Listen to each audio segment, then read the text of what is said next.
me, also attorney from Chicago, Jeffrey Bunn. Say hello to everyone, Jeff.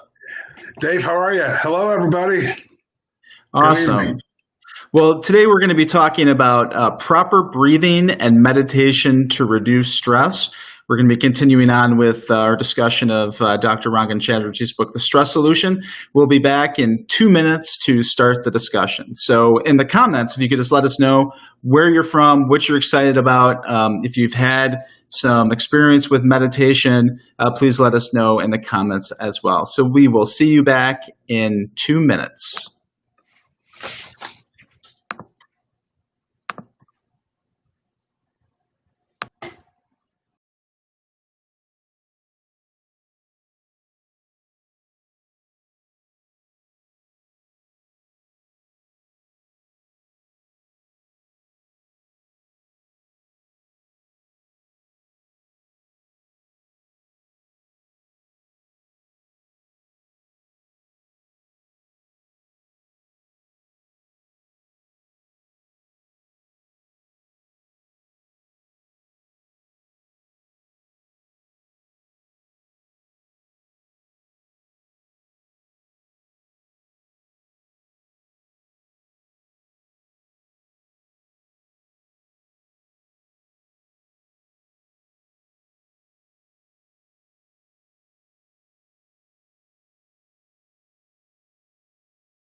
Welcome to the Lawyer's Emotional Intelligence Book Club. My name is Dave Scriven-Young, a lawyer focusing on litigation, environmental law, and construction law from Chicago, Illinois. We're helping to create the next generation of lawyers with high emotional intelligence through a weekly book club and daily practical posts at facebook.com/lawyerseq.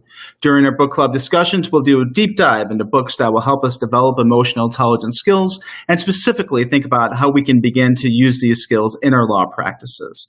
I will be live every Wednesday night at 7 p.m. for this discussion, and it is a discussion. Please liberally use the box below to ask questions or to make comments. I don't sit here as an expert. On the contrary, I'll be learning along with all of you, and I'm really interested in hearing your opinions and observations. So I look forward to learning from all of you as well. So welcome into the book club. So glad that all of you can join us today. And let's go into our material. So, and if you could in the comments, let me know, where you're from, what you're excited to be hearing about today. Again, we're going to be talking about breathing and meditation. So if you've had some experience using meditation, if you use a nightly or daily meditation, let me know that as well. And then we'll be going into our discussion. So for those of you who haven't watched this show before, a little bit about me. I graduated in 2003 from DePaul in Chicago. I'm senior counsel at the law firm of Bakar & Abramson.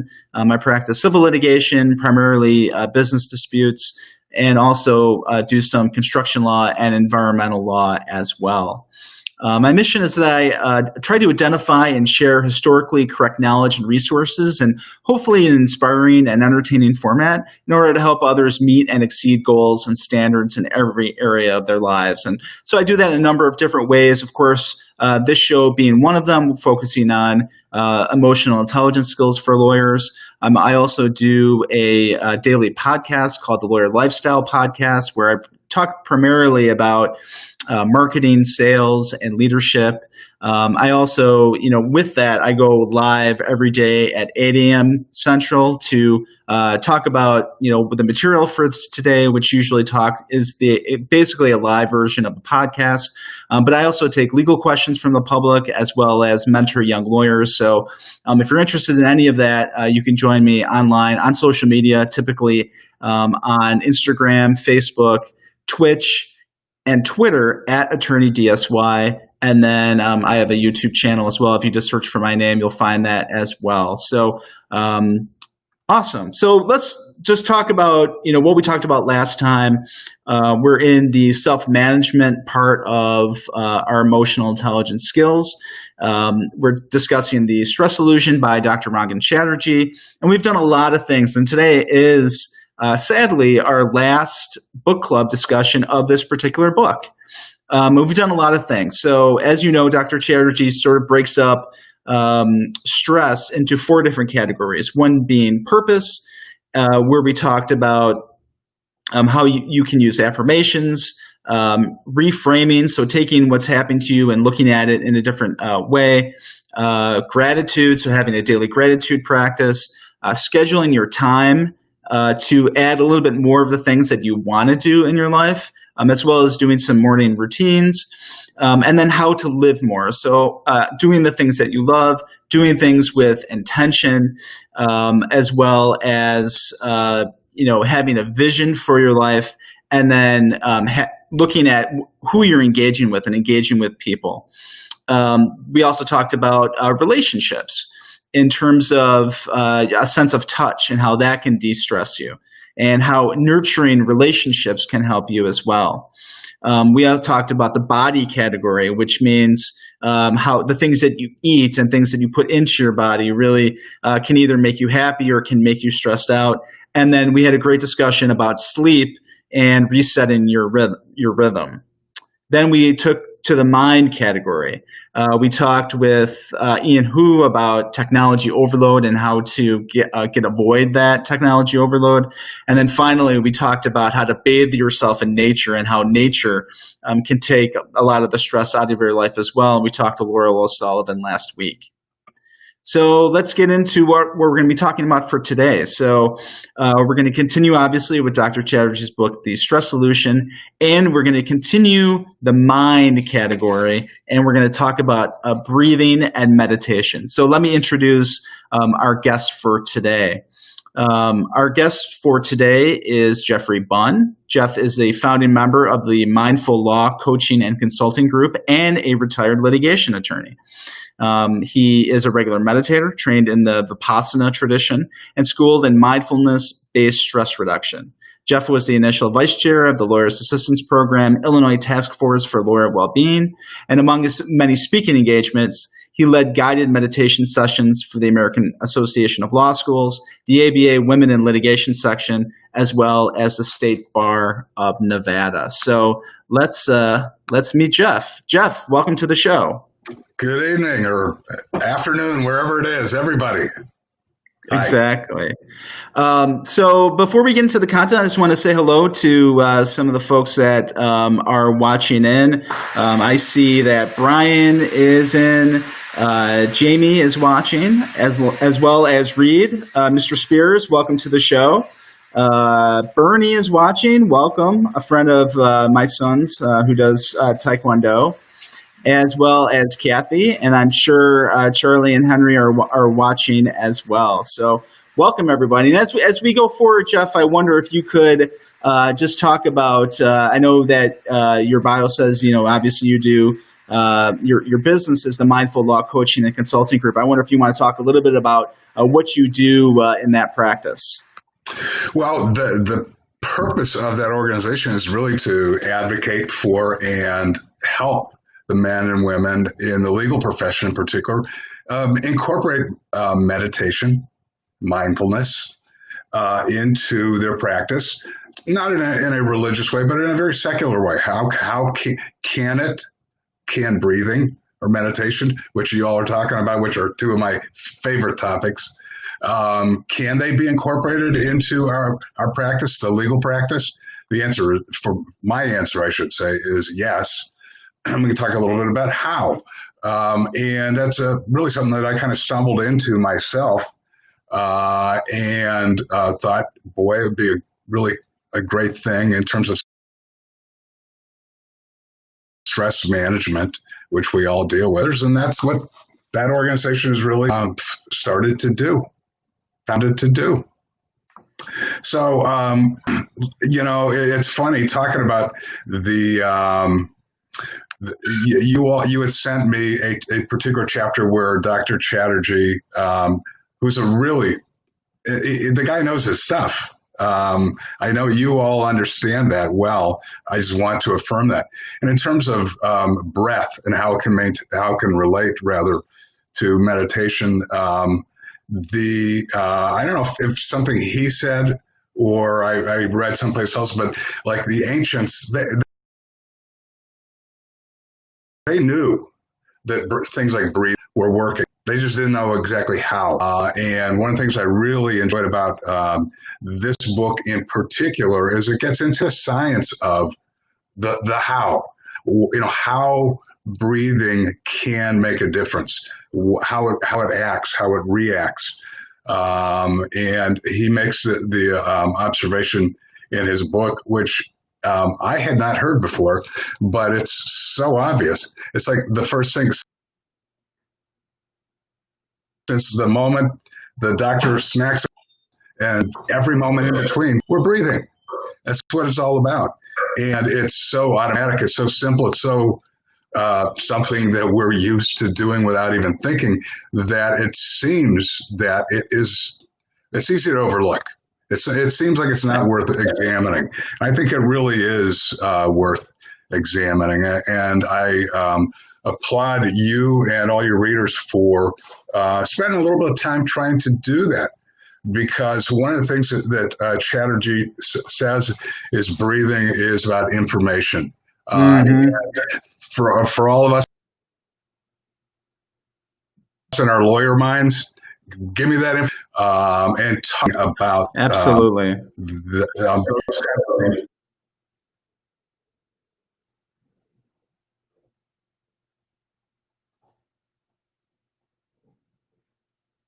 With specificity of your listeners or you who may be into yoga, you understand that we are taught to breathe through our nose. That's what the nose is for. A lot of us resort to, consciously or unconsciously, to mouth breathing, which is not nearly as effective, nor does it serve us as well. Mouth, it is. Nose breathing really does. Well, that's great. I think that's a really great transition into what we're going to be talking about for today. And I think I can think of no one better than you to help us have that discussion. So let's talk about just taking the time to breathe and why it's so important. Dr. Chatterjee says there's no quicker, more effective way to reduce stress than breathing. And breathing, of course, encourages, full oxygen exchange. So it helps us to help with a variety of conditions like pain, depression, or stress. And the funny thing is we breathe automatically, right? But there are some things that prevent us from breathing properly. And I think, Jeff, we can talk about this, but there's a lot of things that I think we do as lawyers that, prevents us from breathing properly. One is, of course, being, hunched over a computer, wearing tight trousers or skirts and continually, holding our bellies in, so that, we don't look, maybe bigger than we are. And so it really affects our breathing, of course. We're not able to take, deep breaths in and continue with that.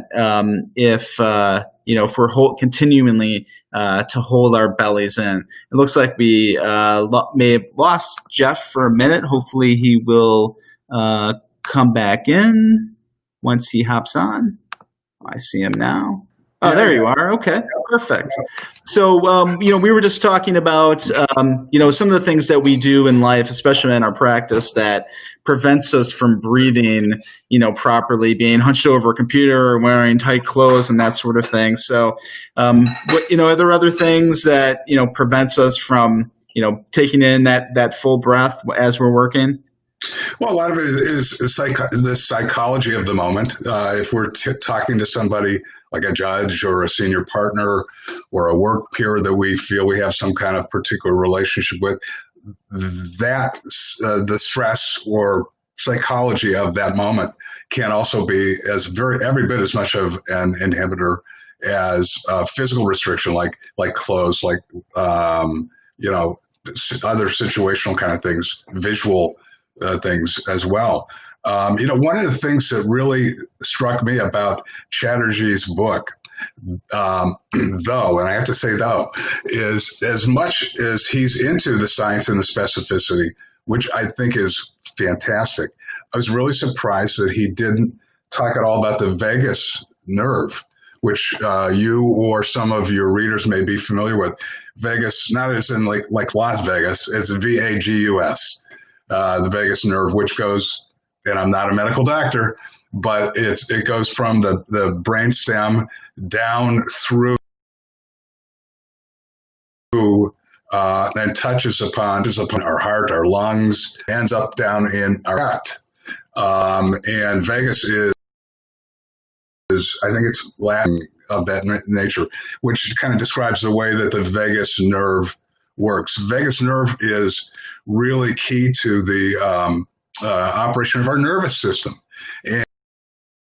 And for a lot of the people that are guests of yours, viewers of yours, they will likely have heard of the fight or flight syndrome. And the vagus nerve is a big part of the fight or flight syndrome, which is, of course, how do we react?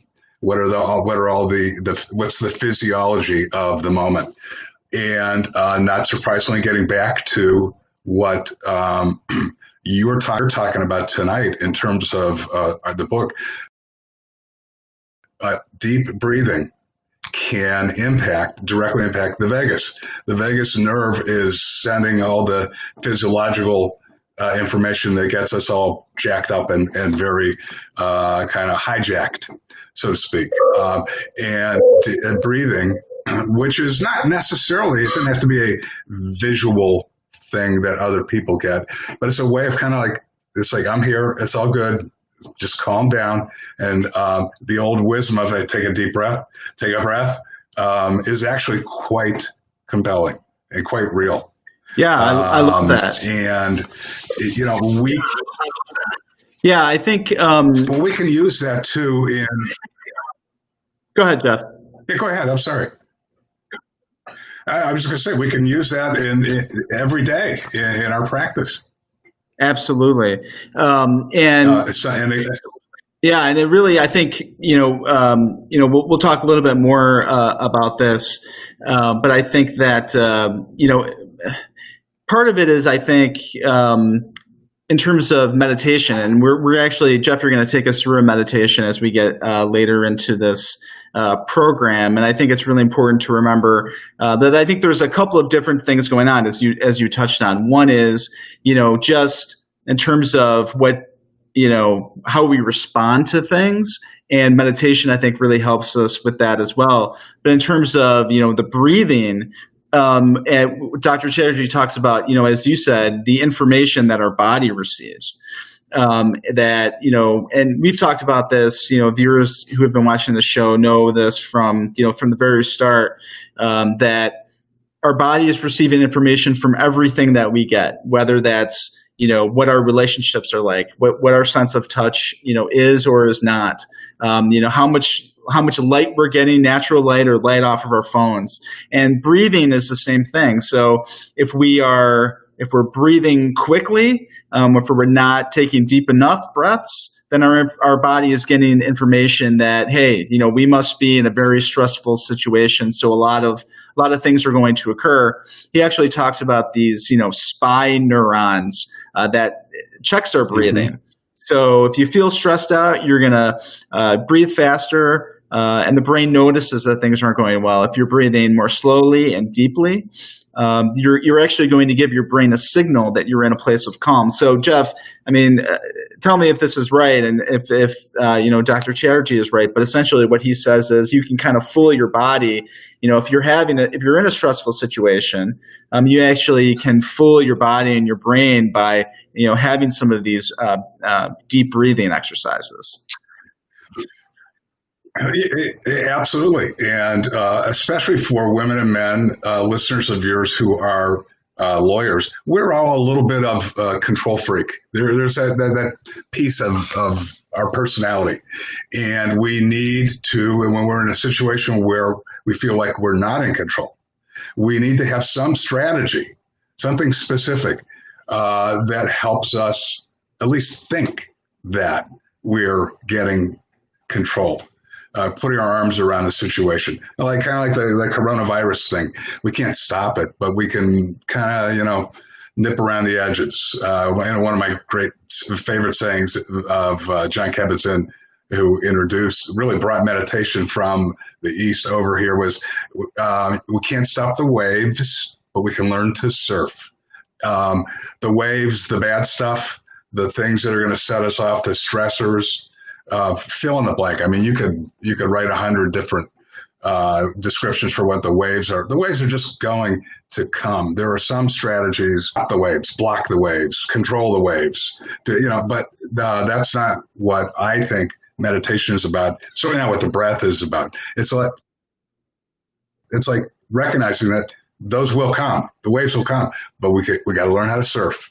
We got to learn how to deal with these things. And just like the breath is the most simple of things, almost too simple.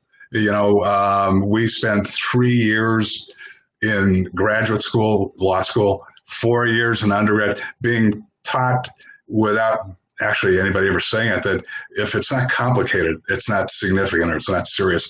Actually, things that are very simple, like breath, can be a tremendously helpful tool for dealing with stressful, complicated situations. Yeah, it's just true. No, that's completely right. And yeah, I think it's funny, and that's why I started this emotional intelligence book club, is because I really saw a gap between what law school teaches lawyers and what lawyers really need to know. We have a comment that came in. This commenter is really excited for this topic. She uses a guided sleep meditation. You're so right, Jeff, in that we have to adapt to the circumstances. And, we go through law school and we're stressed. We have, our normal practices and we're stressed. And, now we're facing this coronavirus and adds even more of a stressor. And so breathing and meditation is something that can really help us to adapt to those circumstances to the extent possible. Yeah, absolutely. And I view them just as tools. I think that's the right way to look at it. It's not a panacea for everything that ails us. Breath is not, meditation is not, but it is a tool that can help us. And the more we understand about it, the more we talk about it, hopefully the more we can begin to use these things, because they're really so incredibly simple. Not easy, simple, but not easy. But, understanding that the simplicity of it ought not be a turnoff at all. Quite to the contrary, the simplicity of it is of a breath or meditation is something that should be embraced and used, because I do think that, taking it down and dealing with stress is going to help all of us be better people personally, and better lawyers professionally. It just stands to reason. It's kind of common sense. Absolutely. I think it's wonderful that you are spending time doing this. Go ahead. Yes. No, that's great. And so let's get into sort of, the tactics of it, because I think that's what most people are here for. We know that, deep breathing and meditation is helpful, but let's get more into, some of the nuts and bolts. So, how do you breathe properly? Dr. Chatterjee sort of gives us a framework on how to do that. And he talks about, the diaphragm and how you want to fill your diaphragm with air. You want to breathe through the diaphragm, fill the lower lungs with air, and the way that you should do it is your stomach should pop out, right? You don't want to hold it in, let it pop out. Exactly. Our vanity be damned. It's true. It's absolutely true. And of course, if any of the men and women who are listening are into yoga or have ever done a yoga class at all, they'll understand that one of the things that a yoga teacher, any teacher will teach you when it comes to breath is, where is your breath? Find your breath right now. Is it shallow? Is it up high in your lungs, or is it down low? And are you extending your abdomen? Are you breathing, in and out with your nose, not your mouth? And this is something that a lot of people have a kind of misconception of, because it's contrary to a lot of things like fashion. But the idea is, if you're sitting, can you, again, come at it from a position or a perspective of, can you actually use these techniques to your benefit? Sitting at a table, in a courtroom, it doesn't really matter. You can take a moment, and in that moment, take a breath. And nobody's looking to see if you're how you're breathing. The abdomen is really the key here. Is to practice using your belly, using your abdomen. And even though it seems counterintuitive, and it's not like we're all taught to kind of suck in the gut and, wear the fitted shirts and all that other stuff. But, and that's fine. If that's what one wants to do, then go for it. But I think there's room enough for our abdomen and our stomach, to give us a little bit of breathing room, pun intended. While we're Love at that. it, while we do what we do. Yeah. So breathing. Go ahead, Jeff. Well, a couple of the, so again, in terms of specificity, a couple of the things that Chatterjee talks about in his book, the idea of box breathing and Nadi Shodan, which are those are two of the different techniques that he gets into a little bit. And the box breathing thing is real easy to learn, and it's real easy to figure out, and it's easy to remember, and it's also easy to do. Well, all you got to remember is we'll get into the tactics of breathing, and I want you to actually go through some of those in a little bit. But let's go into sort of, so we know that deep breathing is important, but then breathing with your nose, I guess, is very important as well for a number of different things. Some people, breathe with their mouth, some people breathe with their nose, but breathing with your nose is extremely important for, trapping dust and pollutants, and ridges in your nose control humidity of the air. Enzymes in your nose kill viruses. Adenoid glands actually produce immune cells that fight infection. Your breathing is actually more efficient and results in an increase in the amount of oxygen that you take in by 10%.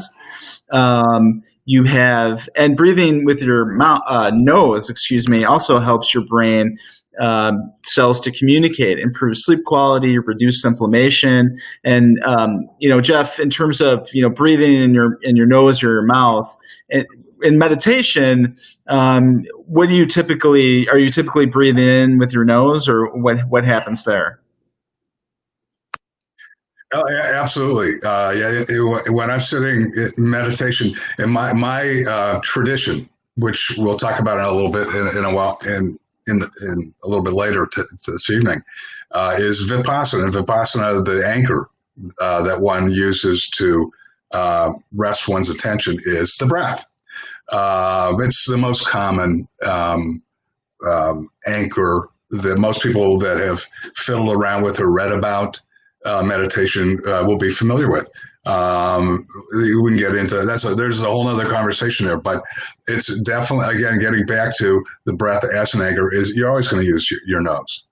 And I have found it much easier in a kind of controlled environment, for lack of a better way of putting it.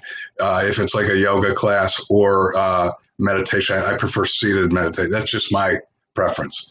But it's easy. It's much more difficult for me in the course of a normal day. I find myself prone in some situations to kind of fall back on to remind myself. It's like, you need to practice, basically. And the old saying, practice makes perfect. Well, forget about being perfect, but practice is going to encourage us to do things that we ought to be doing. And there's a lot of science to back up. It says it's the better way to go about it. And just follow that. Follow the information. Great.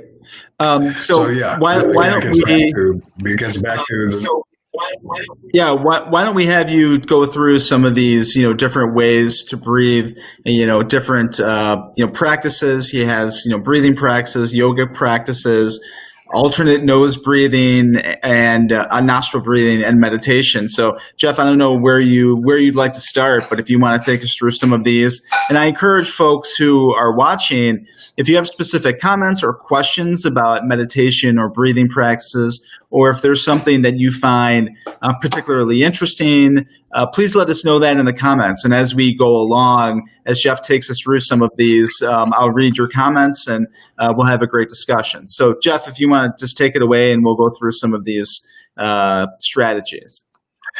Sure. Super. Well, I mean, again, the book, I think, is very specific, and if people really care, if you spend a little bit of time reading and practicing, you can get the hang of it. It's not all that tricky. Again, getting back to something we do on autopilot our whole life. The idea is it starts really with a question: can one benefit by purposefully or intentionally doing something that we just otherwise do, the body does, kind of on autopilot? I think the answer is yes. And like a lot of things, it's like physical fitness. I think mental fitness and breathing would be somewhere in the middle of physical versus mental. Fitness is something that comes, it's not, if you go to the gym once for 15 minutes or half an hour, nothing's going to happen. Breathing and meditation, just like pumping iron or running or swimming or whatever one chooses to do, to really receive the benefits of the practice, whatever it might be. You have to kind of stick with it, and you have to make it a priority. I think a lot of that, not to digress too far from what we're talking about, is we finally figured out that physical fitness is what we need to do. We got to get up half hour earlier and go for a run or a swim or a walk or whatever we do. I think if we choose to practice breathing or practice meditation in that, if we have that kind of half hour-ish window, instead of going for a run, I'll just use that as an example because it keeps coming up and it's easy for me to tap in. For 30 minutes, I'll just run for like 25. And while I'm cooling down in the morning, this is time, it's a habit I've created, it's time I've set aside. Just take a little bit of that time and put it to a different kind of use rather than whatever the physical exercise might be. Practice your breathing or practice a little bit of meditation. And that's how you can begin to kind of fit that into your day. Anyways, getting back to the idea of breath. I think doing it intentionally, doing it purposely definitely helps if you stick with it. If you do it just one time, one off won't do it for you. and some of it sounds kind of silly. The idea in the yogis have been about forever. They talk about the word, which many of your listeners may be familiar with, pranayama. The pranayama is the breath. There are lots of different techniques to kind of channel the energy that comes with the breath. But the idea, again, is this is something that you do. What if you do it intentionally rather than just kind of do it mindlessly? What if you do it mindfully? And there are two exercises that Chatterjee talks about that I'd like to just run through very quickly with you and your viewers, and you can talk about the others. But the idea of box breathing, which for me is like so basic, but it's also very real. And the Nadi Shodhran, which is the alternate nostril breathing, is a little bit more exotic. But it's those two things aside. If we have is 5 seconds at various points in our day to just take one deep breath and just take it down, just chill out. That's a good thing. That's a really good thing. So I think one should not be given to understand that there has to be a complicated regimen or practice, which some of these practices may seem. It can be just take a deep breath. Dude, back it off. Take a deep breath. Another one of my favorite sayings it comes from a guy, Viktor Frankl, which you or some of your listeners may be familiar with. He was, I think, an Austrian psychiatrist. And he said many, many, many things. Read a great book, The Search for Meaning, which is not necessarily emotional intelligence 101 for lawyers, but it's just so there. But what Viktor Frankl said was between stimulus and response, there's a space. It could be a nanosecond. It could be just a little, but that's what breathing and what is for me, finding that space, maybe trying to expand it a little bit, because in that space, we choose to respond, not react. And insulting or hurtful or it makes us angry, we're going to react in a way that's pretty predictable. And it's most often the case that with a little bit of reflection, a little bit of space, we kind of reflect and think, oh, boy, I wish I hadn't said that, right? And say it that way, whatever. So things that can help us find that space. Buy us just a little bit of time to reflect, exercise a little bit of judgment, to respond rather than react is a good thing. And I think that's a lot of what breathing is all about, in addition to the physiology of it. So the box breathing thing, as Chatterjee says, it's a great technique, and it's one that the Navy SEALs include in their regimen and teach to their soldiers. As you're about to, it's like one of those things. I don't know if you guys have all seen the movies Saving Private Ryan, when the boats are going into the beach, and just before they drop the doors, you can hear the bullets boom, boom, boom, boom, boom, boom, hitting the front as the gate goes down. What do you do in that moment? Because you must be there's a lot going through your head. Box breathing is a way to, just give yourself a chance to, whatever the situation may be, take your body's anxiety and the stress of that situation out of the equation or minimize it, and give yourself a fighting chance. So box breathing is about the number 4. It's all about 1, 2, 3, 4, 1, 2, 3, 4, 1, 2, 3, 4, 1, 2, 3, 4. And as Chatterjee says in his book, so it's about let's do this like all together, just to play around with it. If you're sitting down, try not to slouch back in your chair. Sit up kind of straight and breathing in. 3, 2, 1, and hold it. 3, 2, 1. And then let it out. 3, 2, 1. And just, it's in, hold it, out, hold it. And it's to me very comforting. It's very calming, but it also is a tool for saying to myself in my body, I got a little bit to say about what's going on right now. There's something I can do if I give myself a chance to do it. How many times have we had an oral argument where you said, oh boy, I wish I should have said that. Well, you can if your mind is racing and your body is thumping and you're hyperventilating and all those other things are happening. It's no wonder. It's a miracle that you would get anything out, let alone all the stuff that you wanted to say that you forgot to say. But if you have a way of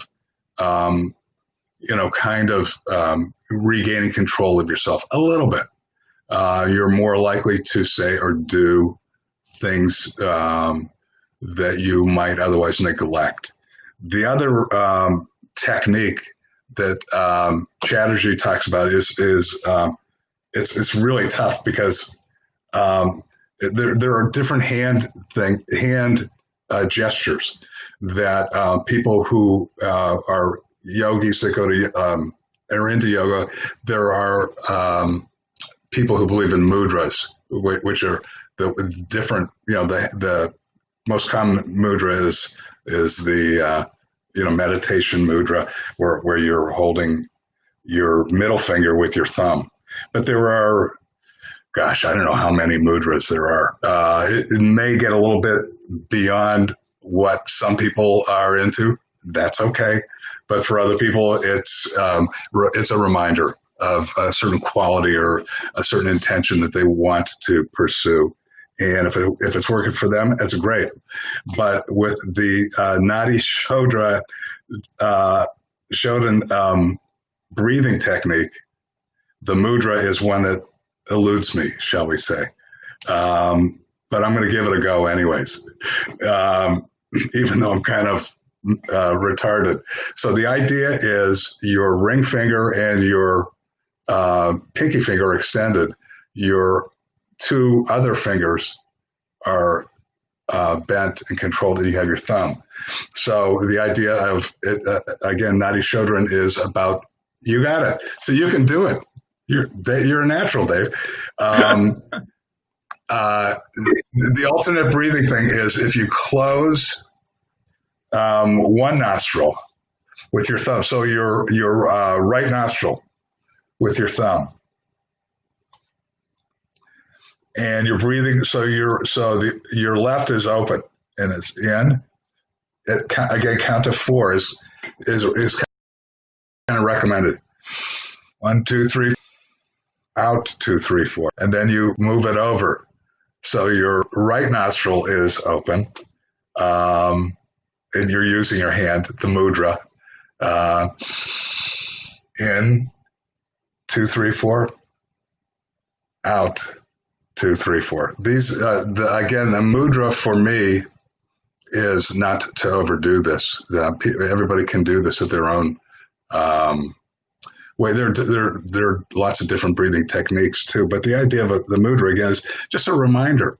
And as the point that Chatterjee makes in his book is somewhat counterintuitively, the alternative, not if you need a little boost of energy, a little kick, or if like right before you're going to bed, you want to take it down. These seem to be two different things, but I guess the intention is what really drives the result, what it is you're going for. And again, the idea, the practices are reminders. So a lot of times if you know you need to kick it up a little bit, these are the technique as well as the mudra is a way of reminding oneself that that's what you need to bring the A game. You need to kick it up and get it there. Or if you need to take it down, it's just it's a way of reminding yourself and also settling into that intention. If the idea is to kick up the energy, then as you go through these practices and these different breath techniques, you're more likely, the thought is, at least as I understand it, to actually do that, to engage in that. Similarly with, the sleep thing. Those are the two very obvious. I think probably the box breathing thing is the most obvious technique that you can play around with. You can read about it. You can talk to people about it. There are any number of there. You could just ignore it altogether. In meditation, I don't. In Vipassana, the idea is not necessarily a structured breath. It's a deep and continuous breath. So it's in and out in a natural way. Some of these techniques, like the box breathing or the alternative nostril breathing, might be a little bit regimented or forced to achieve a particular goal. Whereas in meditation, there are other things happening, and the breath becomes, at least for me, more of a natural thing. It's not a forced thing that's on account of four or what have you. Yeah. Let me cut in real quick and just remind people that if they have questions or comments, just to write them wherever you're watching in the comments box. The thing that occurs to me is, I love what you said about, either getting ready for an oral argument or maybe even after something happens to you that's bad.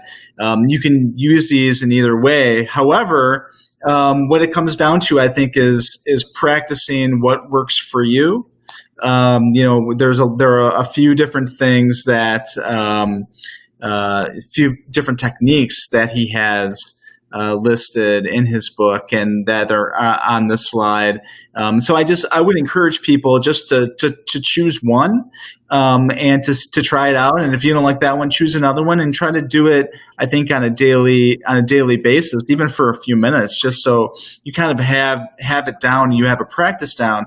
So when you're faced with a stressful situation, you can use that practice to your benefit, because it's not really going to work, I don't think, if you get into a stressful situation and then you're like, oh yeah, what did that guy say about breathing? You really want to have a technique down. Yeah, you want to have a technique down so you can, when you're in a stressful situation, it'll be a rote thing that you'll know what to do. And Jeff, I wonder if, because we're getting a little short on time, if you can move on to the meditation practice and tell us a little bit about, like how you got into meditation, and then also if you can, take us through, one of your, short meditation practices, so we can get a sense of what that's like for people that haven't done it before. Yeah, and thank you for watching the clock too, because I am notoriously bad. The very short story for me was I used to be, because I was in commercial litigation. It's the courtroom practice. It's the high stakes. It's the crazy clients and the partners that are over the top, and all of that stuff. And my cure, or my way of dealing with that, the stress, was going for runs. I was like one of those kind of type A, hit it hard kind of guys. And I got an injury, and I couldn't run anymore because of a knee issue. So I started doing a board of trade building. There was a studio, a guy who's a trader there, who decided, I'm not going to do this anymore. I'm just going to start doing yoga. And he was a wonderful guy.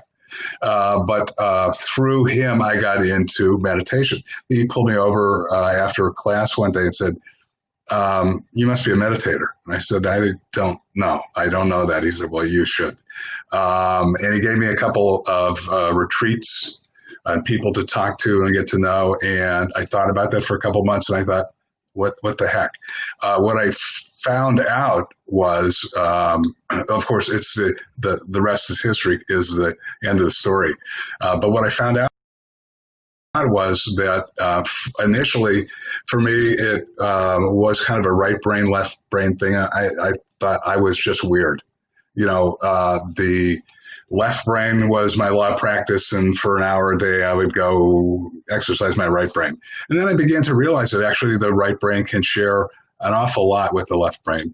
And there are a lot of things we can practice and a lot of things we can learn from, things like meditation. Forget about all the associations and everything. For me, it's all about self-regulation. What meditation really helped me with is dealing with thoughts, dealing with emotions, dealing with moods, dealing with situations in ways that I was not particularly skilled at dealing with them. And like everything, apropos of what you were saying before, what we were talking about with breath, it's something that you need to do often. But if you get to the point where, in terms of kind of muscle memory, it's just the way that we function and we react, we think, it can help. So meditation, the big takeaway for me was the self-regulation thing, being able to recognize, kind of be curious about, examine it, and then let it pass and realize that I'm not that thought. I'm not that emotion. The thought is very real. The emotion is very real. I mean, those waves are coming, but that's not me. And they will pass. Some things linger or come up again and again and again because of the person, place, or thing that we're dealing with, the situation. And that's a whole nother conversation. But the idea of learning to create a little bit of distance, find that space, helped me a whole bunch. And if one of your listeners is talking about lead meditation, there are lots of different ways to meditate. There are lots of different traditions. And in the interest of time, I won't get into that. But I find that a lot of people are interested in knowing that meditation is not one thing. There isn't a right way or a wrong way. There are many different ways to do it. There are a lot of different ways to skin the meditation cat. And there are probably 20 plus traditions that if anyone cares to get into, they can. Same with postures. You can be seated in a chair. You can be seated on a cushion or a zafu, meditation cushion, cross-legged, your legs straight out, kneeling benches.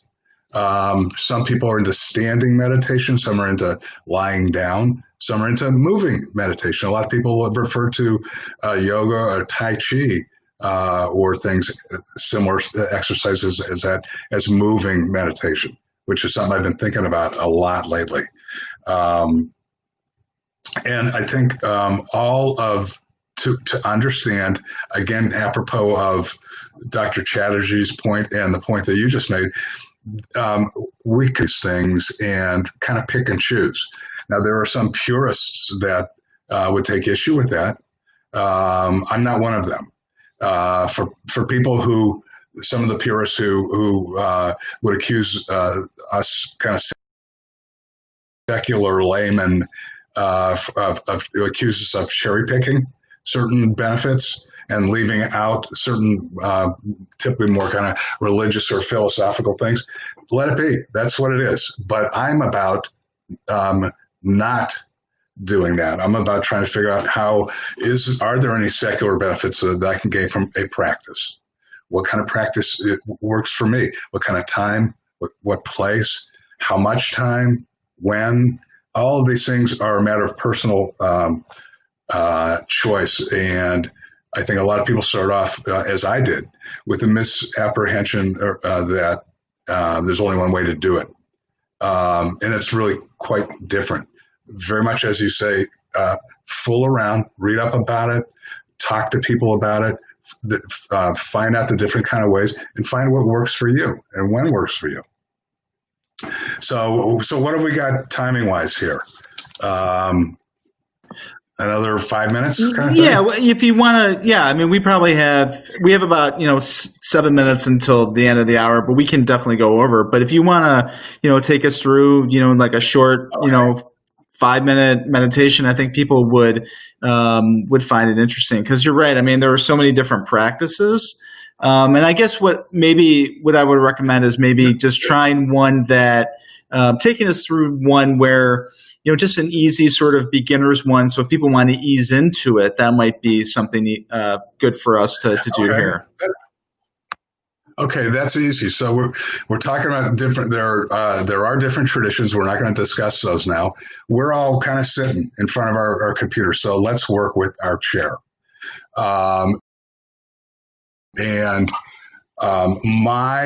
Just as there are different traditions and there are different postures, all of which you'll fool around with, there are different kind of anchors too.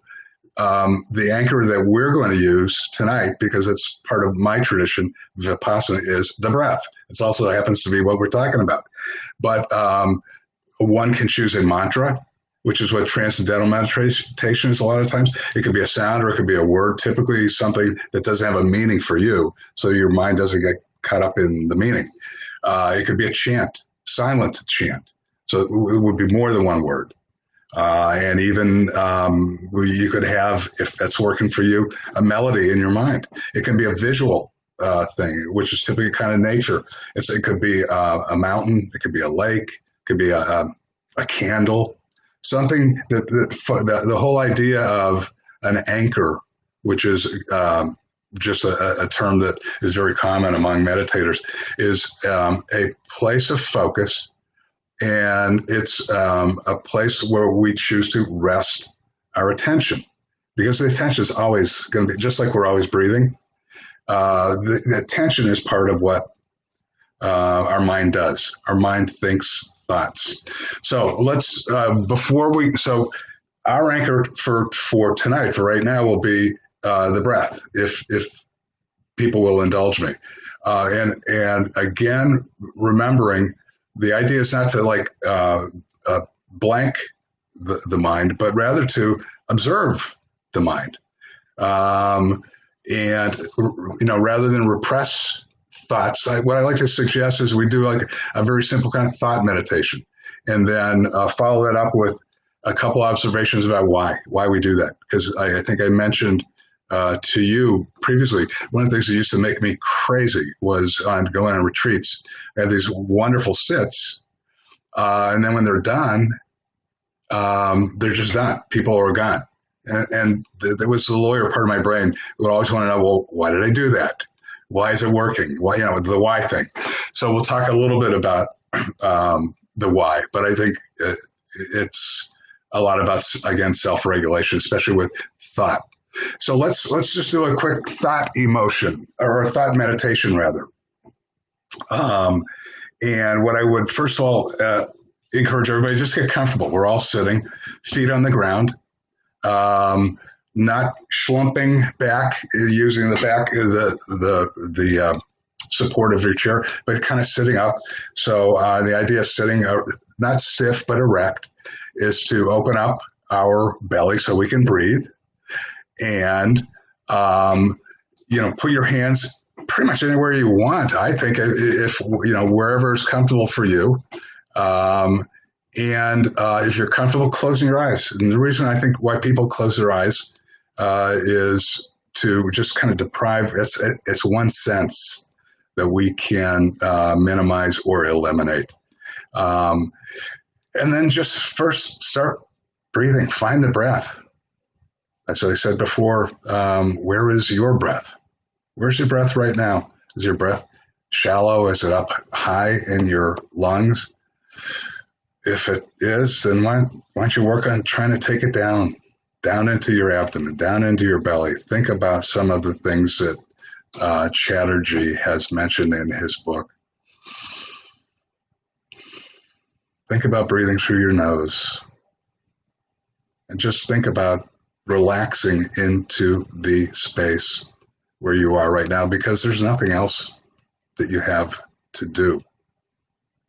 If I would suggest that for right now, try observing our thoughts.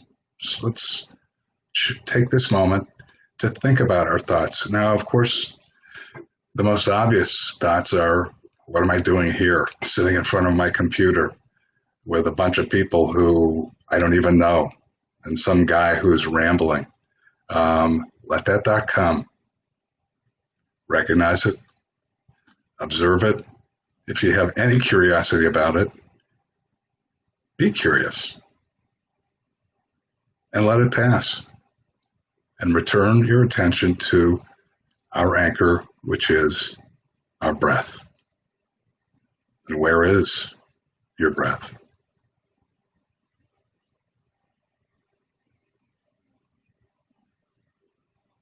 And as we locate our breath, our mind will continue thinking thoughts, because that's what minds do.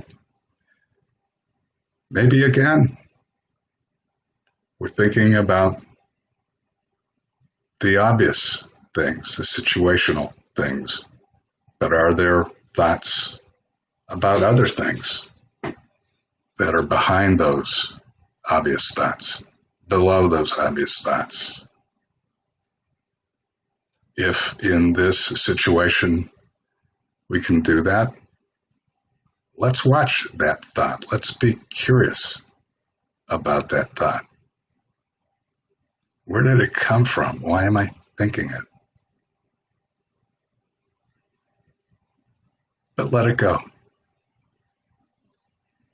Not let it go in a way that says, I don't care. It's just letting it go. We are not our thoughts. It's our mind thinking our thoughts. Let them pass and return, begin again. Return to your anchor.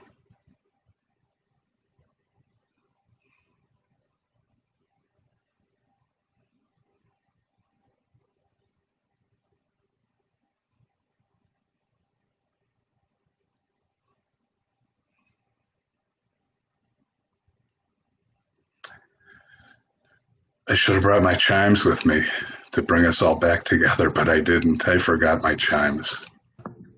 Oh, that's quite all right. But I think everybody gets the idea. Breathing, a little bit of me time, just whatever's in my mind. And sometimes, if, again, getting back to the lawyer thing, if it's an argument I'm arguing with, it becomes more of a contemplation, which is okay. For me, it's okay too. I wrestled early on with the idea of the thoughts that come up, and I watch them. It's the old kind of circle game. They keep coming, the same thought. Here it comes again. And but I'm coming back to my breath. And there it is again. And after 2, 3, 4 times, all of a sudden I realize that's what it's going to be. It becomes more of a contemplation than a meditation. And I fought that for the longest time. But then I realized that's kind of foolish. I mean, the mind is going to do what it's going to do.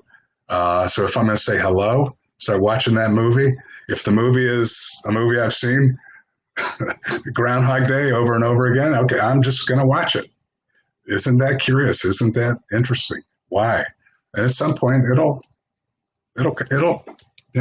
come back.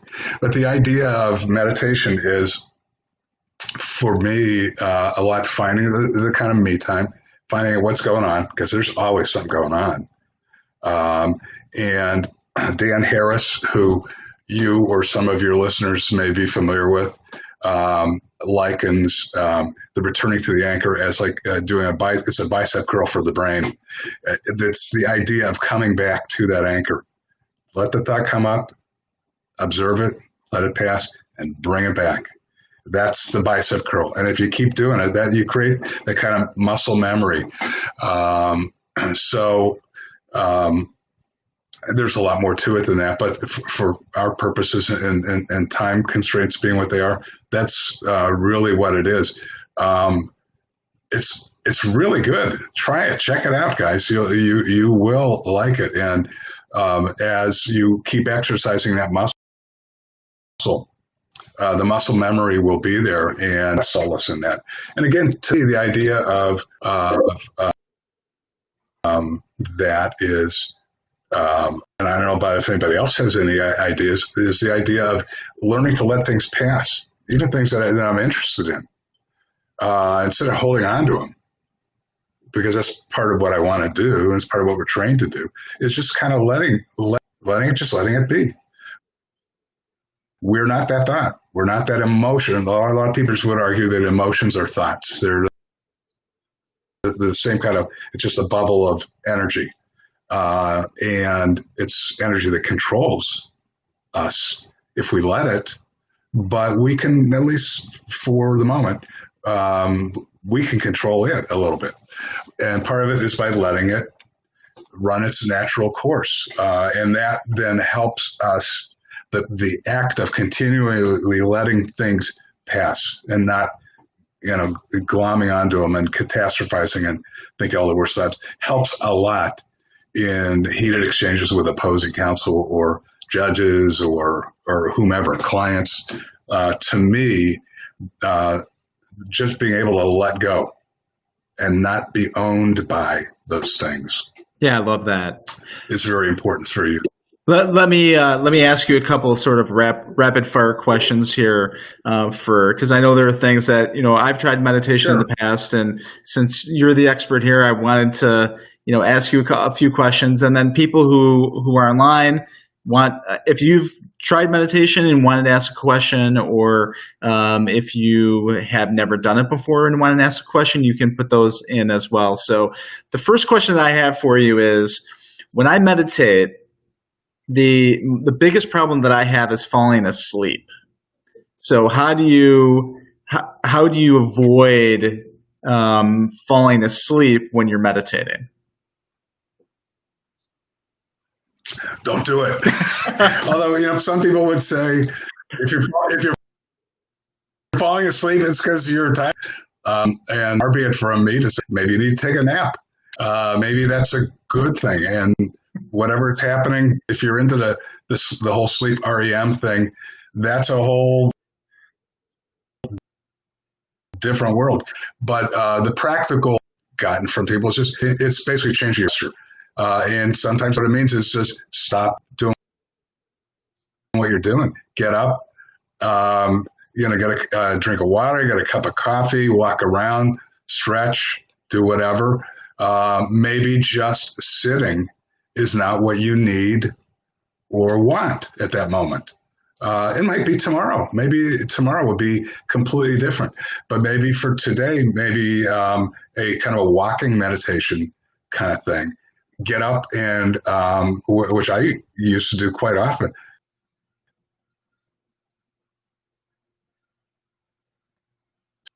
Especially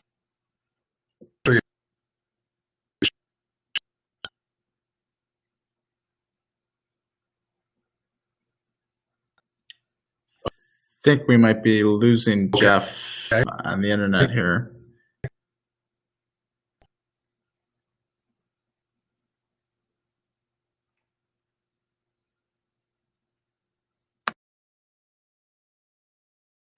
Yeah, I think we're, oh yeah, we lost Jeff. I think what he was going to say is to try a different form of meditation, like a walking meditation and the like, which I think the moral of the story, as we can kind of wrap up, is that there are so many different ways of meditating.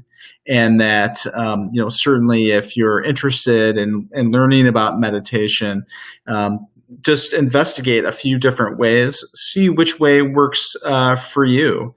Let me just I think Jeff is back on. Yep, yeah. I got you. Yep. Perfect. But yeah, I think your point is very well taken. Sometimes you need a nap. Sometimes you need to change your posture. Sometimes you need to change the form of meditation. So that's good as well.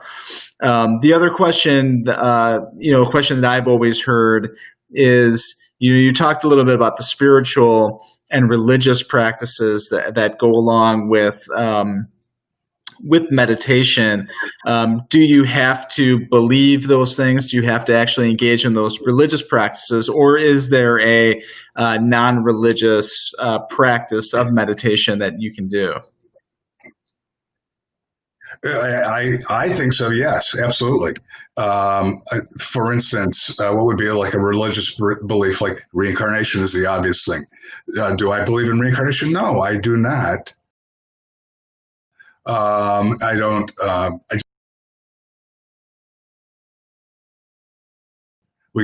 That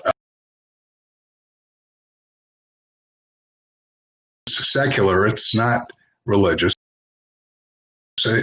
For some people, meditation is a piece of a larger religious practice, and I think that's wonderful. That's great if it's working for them. But I'm not a particularly religious person. That doesn't mean, however, that meditation doesn't have benefits that can serve me or that I can enjoy as well. And I women and men to experiment, find out for themselves if meditation works, even if they're not religious, because it's not part of the package. A lot of the other things that I kind of think about and thought was, practical tips. How do you do that? How do you involve that in a law practice? And again, time-wise, I want to be respectful of everybody's time here, but I can think of two instances that are real easy. They're kind of no-brainers. I have a 2:00 call with Dave. I don't like Dave. He's a jerk. And also, the thing that we agree on. Hey, those kind of conversations are like, if he's calling, I have to pick up the phone. I didn't want to pick up the phone. I didn't want to make the call. Now what I do is I just obsess about, I'm going to say this and Dave's going to say that, and then I'll say this and he'll say that. And we don't even need to have the conversation because I've already played it out in my mind. What I do now is I had a kind of a sign. I had a conversation with my admin, and I said, if I come out of my office, I give you the sign, and I close the door, and I hit DND. If you need don't be surprised if you find me sitting. I had a Zafu cushion in my office. I said, 10 minutes before that 2:00 call with Dave, rather than and work myself into a lather, I would sit, take it down, try and think about something pleasant, try to think about something completely otherwise. Because I was prepared. Lawyers, by definition, that's what we are. We're prepared. Same thing with, speak for itself. Same thing for like going to court. If I had a contested motion in front of a judge, I had a 10-minute walk to court. Instead of playing over and over and over in my mind the arguments, try to actually think about either something else unrelated that's pleasant, whatever nature you can find in a major metropolitan city. Find it. Listen to your footfall, the smells, the feels, whatever. But that, again, seemed kind of counterintuitive. And it was a little bit like, for me, the first time when I had closing argument in front of a jury, stepping out from the counsel's table without my notepad, without my notes. It felt like I was jumping off a hump of concrete below me. But you know what? You need to do that. And once you do it, it's so liberating. Same thing for thing, the walk. Instead of obsessing, think about something different, and then let the know what you want to do. So it's really about taking little moments of you, just to be with you, even if what you're thinking is ridiculous, then let it be. That's what it is. And if you have time to sit down and have a more kind of formal, that's good. That's great. That's not the only way. There are lots of ways to cat. if there's anybody else that wants to chime in, if there are any other questions and answers specifically, I'd be happy to answer them. But You know, just go for it.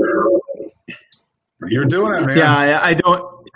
Yeah, I don't see any other questions, and I think we're running out of time right now. But Jeff, this has been, really incredible, and I wonder if you, before I sort of get to preview of next week, for folks who wanted to find out more about meditation, if they wanted to contact you in your coaching and consulting practice, what would be the best way of people to reach out to you?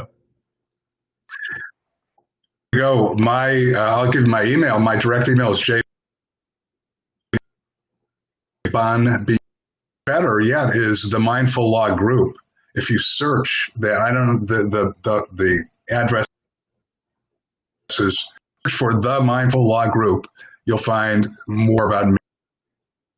You'll find out about mindfulness, meditation. Are they the same? Are they different? How? Why? Whatever. And why? There are a lot of why questions there that I ask myself. That I assume that you all ask yourselves as well, if you care. You might accept, or you might just say, that's a bunch of baloney. I'm going to go off my own way and find my own explanation, find my own reasons, find my own ways. And that's a good thing. Perfect. Well, thank you so much. Thank you. Yeah, it's a treat, man. It's a delight to encourage, as I know you are in your webcast, to and find out these things, because It means a lot. Absolutely, and thank you so much for sharing. And so let me just move on to sort of what we're going to be doing next week. As I said, we're going to be this is our last session with Dr. Chatterjee's book. So it's sad to say we're going to be leaving this material. I think that it's given us a lot to think about over the last few weeks, and a lot of different things that we can do to. When we're stressed out, we're feeling stressed, or we're going into a stressful situation, like Jeff said, things that we can do, some real practical things. So next week, we're going to be talking about a new emotional intelligence skill, which is, the eternal question of how do I stop brushing off people when something is bothering me? The emotional intelligence 2.0 recommended action is, taking control of your self-talk. And we're going to be diving into that through the next book, which is Nonviolent Communication by Dr. Marshall B. Rosenberg. So what we're going to be doing next week specifically is it's just going to be a solo show. I'm going to be coming on, just sort of introducing the topic and going through some of the recommended actions from Emotional Intelligence 2.0, and then introducing the book as well. The following week, I'm actually, we're not going to have a show because I'm going to be on vacation, 20-year anniversary with my wife. So we're not going to have a show that week. But then the following week, we're going to have a more fulsome discussion of the first chapter. So what I'm really hoping is for anyone who's interested in coming on the show and actually going through some of these practices in terms of finding out, how to communicate better, how to, when you're upset, what do you do, how to communicate your needs and your wants. That's what we're going to be talking about over the next couple of weeks. So if you're really interested in coming on the show and participating in a discussion, please reach out to me and let me know. Again, I'm on all social media channels at Attorney DSY. So thank you so much for being on the show. Jeff, thank you. And just remember, everyone, that emotional intelligence is necessary for all lawyers, and we can learn these skills together. So thanks again, Jeff, and thanks everyone for coming on the show. Night, Dave.